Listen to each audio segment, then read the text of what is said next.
മല്ലി നമ്മൾ നടുന്ന സമയത്ത് രണ്ട് കാര്യം കറക്റ്റായിട്ട് നമ്മൾ ശ്രദ്ധിക്കണം കേട്ടോ. ആദ്യം മല്ലി നമ്മൾ മല്ലി വിത്ത് കടയിൽ നിന്ന് വാങ്ങിക്കാറുണ്ട് അല്ലേ. അപ്പോൾ വാങ്ങുമ്പോൾ നമ്മൾ കുറച്ച് ഇങ്ങനെ പച്ചപ്പ് പോലെ തോന്നുന്ന നല്ല ഫ്രഷ് ആയിട്ട് നോക്കിയിട്ട് മല്ലി വാങ്ങുക. കുത്തം പിടിച്ചതോ കേട് വന്നതോ വാങ്ങാതിരിക്കുക കേട്ടോ. അപ്പോൾ തലേ ദിവസം വെള്ളത്തിലിട്ട് കുതിർത്തിട്ട് പിറ്റേ ദിവസം നിങ്ങൾ മല്ലി നടാൻ നോക്കുക. പിന്നെ അതുപോലെ തന്നെ നമ്മൾ പോട്ടി മിക്സ് റെഡിയാക്കുന്ന സമയത്ത് ശ്രദ്ധിക്കേണ്ടതാണ്, കട്ടിയും കല്ലൊക്കെ ഒന്ന് മാറ്റിയിട്ട് നമ്മളിതാ ഇതുപോലെ നല്ല സോഫ്റ്റ് ആയിട്ടുള്ള പോട്ടി മിക്സ് എടുക്കുക കേട്ടോ. കണ്ടോ, ഇതിൽ നമ്മളൊന്നും ആഡ് ചെയ്തിട്ടില്ല കേട്ടോ. പക്ഷെ മണ്ണ് തരിതരിപ്പുള്ള നല്ല മണ്ണ്, എന്നിട്ട് ഇതുപോലെ നനച്ച് നമ്മൾ പോട്ടി മിക്സ് റെഡിയാക്കുക. ഈ ഒരു രണ്ട് കാര്യമാണ് നമ്മൾ മല്ലി നടുന്ന സമയത്ത് ശ്രദ്ധിക്കേണ്ടത്. ഇത് കണ്ടോ, ഇത് ഞാൻ വീട്ടിൽ നട്ട എൻ്റെ മല്ലിയാണ് കേട്ടോ. അപ്പം ഇത് നമ്മുടെ ഓട് വെച്ചിട്ട് നട്ടതാണ് കേട്ടോ. അപ്പോൾ കണ്ടോ, നല്ല ഉഷാറായിട്ട് തന്നെ വീഡിയോ ഒക്കെ ഞാൻ കഴിഞ്ഞ ദിവസം ചാനലിൽ ഇട്ടിട്ടുണ്ടായിരുന്നു. എത്ര ഫാസ്റ്റിലാണ് അറിയാം നമ്മുടെ മല്ലിയൊക്കെ മുളച്ച് വന്ന്. നമ്മൾ യാതൊരു വളപ്രയോഗമോ കാര്യങ്ങളൊന്നും ചെയ്യുന്നില്ല. അപ്പം എങ്ങനെയാണ് നമുക്ക് മല്ലി നടേണ്ടത് എന്ന് വെച്ചാൽ ഇതുപോലത്തെ ഒരു ചട്ടിയോ ചാക്കോ എന്ത് വേണമെങ്കിലും നിങ്ങൾക്ക് എടുക്കാം കേട്ടോ,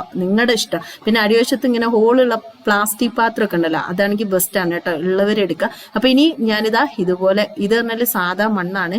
അപ്പോൾ കട്ടിയും കല്ലും എല്ലാ സംഭവങ്ങളും ഉണ്ട്. അപ്പം അതൊക്കെ പൊട്ടിച്ച് വേണം കേട്ടോ നമ്മൾ റെഡിയാക്കാൻ. പിന്നെ ചട്ടിക്ക് അടിവശത്ത് ഹോളുള്ളത് വേണം എടുക്കാനേ, കാരണം മല്ലിയൊക്കെ പെട്ടെന്ന് ചീഞ്ഞു പോകും കേട്ടോ വെള്ളം കെട്ടി നിന്നിട്ടുണ്ടെങ്കിൽ. അപ്പം നമുക്ക് വേണ്ടത് കുറച്ച് സവോള തൊലിയാണ്. അപ്പം ഇത് മൊത്തം എൻ്റെ വീട്ടിലുള്ള ഒന്നല്ല കേട്ടോ, ഞാൻ സൂപ്പർ മാർക്കറ്റിൽ പോയിട്ട് വാങ്ങിച്ചു കൊണ്ടുവരുന്നതാണ്. സവോളത്തൊലിക്ക് ഒരുപാട് ഗുണങ്ങളുണ്ട്. ഇത് ചുമ്മാ നമ്മൾ പലപ്പോഴും കളയൂലേ, ഇത് കളയാതെ ഇതുപോലെ ഒറ്റ തവണ നിങ്ങൾ ചെയ്തു നോക്കൂ, അത്രയും റിസൾട്ടാണ് കേട്ടോ. അപ്പം ഇത് എവിടുന്നാന്ന് വെച്ചാൽ ഇത് ഞാൻ സൂപ്പർ മാർക്കറ്റിൽ പോകുമ്പോഴോ അതേപോലെ എനിക്കറിയുന്ന പച്ചക്കറി കടയിൽ നിന്നൊക്കെ വാങ്ങിച്ചു വരുന്നതാണ് കേട്ടോ. ചാക്കിലൊക്കെ നിറച്ച് മേടിച്ചുകൊണ്ട് വരും. എന്നിട്ട് ഞാനിങ്ങനെ ആവശ്യത്തിന് ചെടി നടുമ്പോൾ ഇതുപോലെയാണ് കേട്ടോ നടാറുള്ളത്.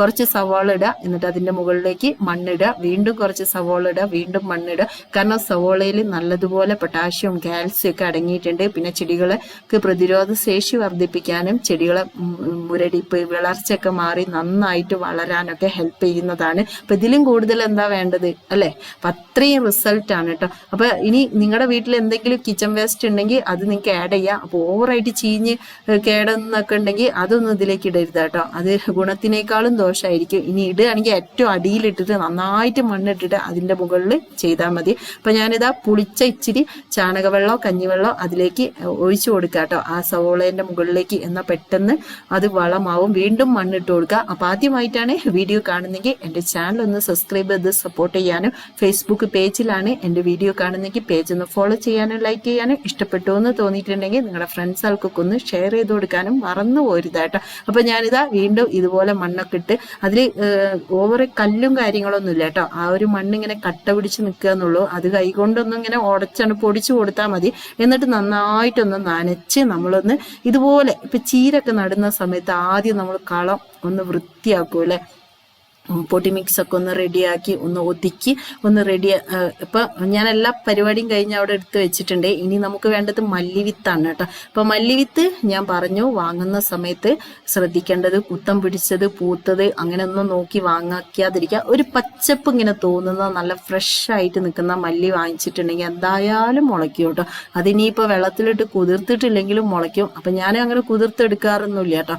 ചിലപ്പോൾ ഒക്കെ ഇതുപോലെ ചുമ്മാ ഇങ്ങനെ വെള്ളത്തിലിട്ടിട്ട് ഒന്ന് ഇതുപോലെ ഒന്ന് അതൊന്നും കുറച്ചു നേരം ഒന്ന് വെക്കുക. ഇത് വെള്ളത്തിലിട്ട് കുതിർത്തെടുക്കുന്നതിൻ്റെ കാരണം എന്ന് വെച്ചാൽ മല്ലിക്ക് 2 വിത്താണ്, അത് രണ്ടായിട്ട് പൊട്ടി കിട്ടാൻ വേണ്ടിയിട്ടാണ് നമ്മൾ കുതിർത്തെടുക്കുന്നത് കേട്ടോ.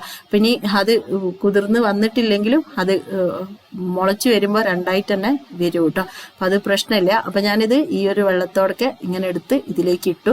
അപ്പം തലേന്ന് നിങ്ങൾക്ക് അങ്ങനെ ചെയ്യണമെങ്കിൽ അങ്ങനെ ചെയ്യാം, അല്ലെങ്കിൽ ഇങ്ങനെ വേണമെങ്കിലും ചെയ്യാം കേട്ടോ. ചില മല്ലിക്ക് കുതിർന്നാലേ മുളച്ചു വരുള്ളൂ. അപ്പം അതുകൊണ്ടാണ് ഞാനത് മുളച്ച് കുതിർത്തിട്ട് ചെയ്യാൻ പറഞ്ഞത്. അപ്പൊ അതിന്റെ മുകളിൽ വീണ്ടും കുറച്ചും കൂടി മണ്ണിട്ടിട്ട് കുറച്ച് ഇതുപോലത്തെ ഒരു പ്ലാസ്റ്റിക് കവർ ഇങ്ങനെ ഇതിന്റെ മുകളിൽ ഇട്ട് കൊടുക്കുക കേട്ടോ.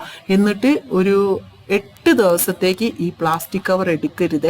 അപ്പോൾ ചെറുതായിട്ട് മുള വരുമ്പോൾ പ്ലാസ്റ്റിക് കവർ എടുത്ത് മാറ്റും. മുള വന്നൊന്ന് പൊന്തി വന്നിട്ട് കേട്ടോ, കുറച്ചൊക്കെ ഒന്ന് ഇതിലേക്ക് ഒന്ന് വരാൻ തുടങ്ങുമ്പോൾ നിങ്ങൾക്ക് മാറ്റി കളയാം. എന്നിട്ട് അത്യാവശ്യം വെയിലുള്ള ഭാഗത്ത് ഇങ്ങനെ വെക്കുക. ഡെയിലി ഒരിക്കലും നനച്ചു കൊടുക്കരുത്. നനച്ചു കൊടുത്തിട്ടുണ്ടെങ്കിൽ എല്ലാ മല്ലി ഒരു വശത്തേക്ക് ഇങ്ങനെ ചെരിഞ്ഞ് വീണ് കിടക്കും കേട്ടോ. അപ്പൊ ചെറിയ അളവിൽ മാത്രം വെള്ളം ഇങ്ങനെ തളിച്ചു കൊടുക്കുക കേട്ടോ. അല്ലെങ്കിൽ സ്പ്രേ ബോട്ടിലാക്കിയിട്ട് ഇങ്ങനെ കുഞ്ഞതായിട്ട് സ്പ്രേ ചെയ്ത് കൊടുക്കുക. അപ്പൊ ഇത് കണ്ടോ എൻ്റെ മല്ലി മൊത്തം മുളച്ചു. ഇത് എന്താണെന്ന് വിചാരിച്ചിരിക്കണേ, ഇത് ഓടിൽ നട്ടിട്ടുള്ള മല്ലിയാണ് കേട്ടോ. കണ്ടോ, ഇത് ഓടാണ് കേട്ടോ. ഓടിങ്ങനെ വെച്ചിട്ട് ചതുരത്തിൽ വെച്ചിട്ട് അതിൽ പാകി നട്ടതാണ്. കണ്ടില്ലേ റിസൾട്ട്? ഒരു വീഡിയോ ഞാൻ കാണിച്ചിട്ടുണ്ട്. അപ്പൊ അത് ഒന്ന് ട്രൈ ചെയ്ത് നോക്കൂ കേട്ടോ. അപ്പൊ ഇന്നത്തെ വീഡിയോ നിങ്ങൾക്ക് ഇഷ്ടപ്പെട്ടിട്ടുണ്ടെങ്കിൽ നിങ്ങളുടെ ലൈക്കും ഫീഡ്ബാക്കും ഒക്കെ അറിയിക്കാം. എന്നും നല്ല നല്ല വീഡിയോസ് ഒക്കെ ആയിട്ട് വരാം. Okay friends, by.